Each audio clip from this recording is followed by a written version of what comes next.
ইঁদুরের বোনের বিয়েতে বাঘমামাকে দাওয়াত দেওয়া হয়েছে।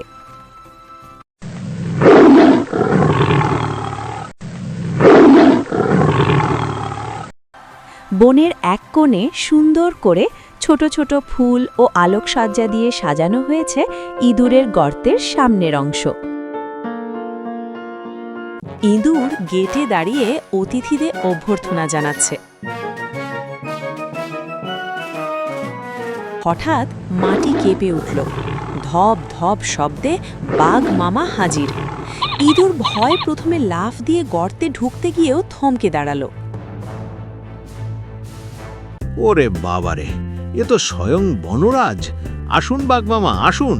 আমি তো ভেবেছিলাম আপনি হয়তো ভুলেই গেছেন। আরে ইঁদুর ভাগ্নে, আমি কি আর মেজবানির কথা ভুলি? তোমার বোনের বিয়ে বলে কথা।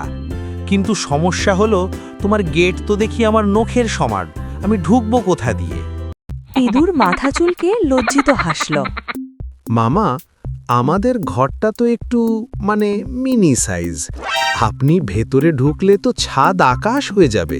তাই আপনার জন্য আমরা ওই বড় বটগাছের তলায় স্পেশাল সোফা আর প্যান্ডেল করেছি। বাঘ নিজের পেটে হাত বুলিয়ে বলল, তা প্যান্ডেল যেখানেই হোক, খাবারের মেনুটা কি? আমাকে কি আবার সেই তোমাদের ইঁদুরি খাবার, ধানের কুড়ো আর বিস্কুট খেতে হবে? আরে না মামা, আপনার জন্য স্পেশাল ব্যবস্থা।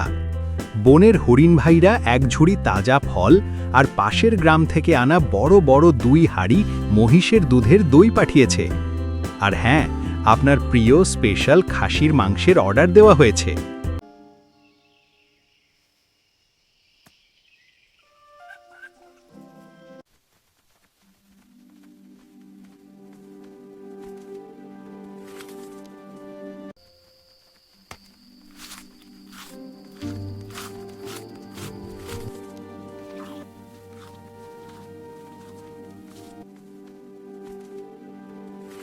বাঘমামার জিভে জল চলে এলো।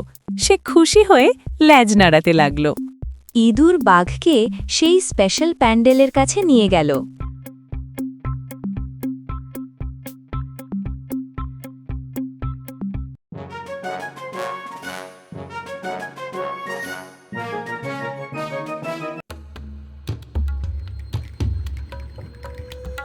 সাবাস ভাগ্নে, তুমি তো দেখি বেশ দিলদরিয়া। কিন্তু একটা কথা, তোমার বিয়েতে বাঘ এসেছে শুনলে অন্য ইঁদুররা তো আবার হার্ট ফেল করবে না তো? আরে না মামা, আমি সবাইকে বলে দিয়েছি, আজ কোনো শিকার নয়। আজ শুধু চিৎকার করে খাওয়া আর আনন্দ করা। আপনি বসুন, আমি আপনার জন্য খাবার দাবার নিয়ে আসছি। ঠিক আছে, যাও। তবে খবরদার, দইয়ের হাঁড়িটা যেন বড় হয়। ছোট হাঁড়িতে আমার দাঁতও ভেজে না।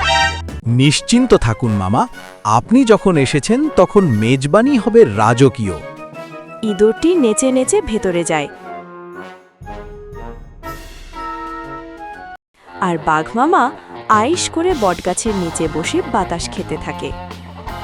এরপর ইঁদুররা বাঘের জন্য রাজকীয় সব খাবার নিয়ে আসে। কিন্তু ইঁদুরের কাছে যা ছিল অনেক বিশাল আয়োজন, বাঘের কাছে তা যৎসামান্য মনে হল।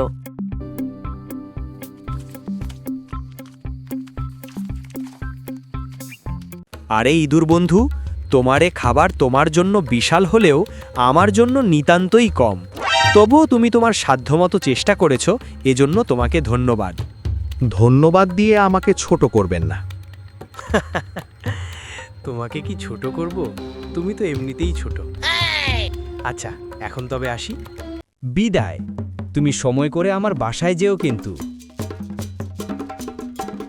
ওকে, টাটা, আবার দেখা হবে।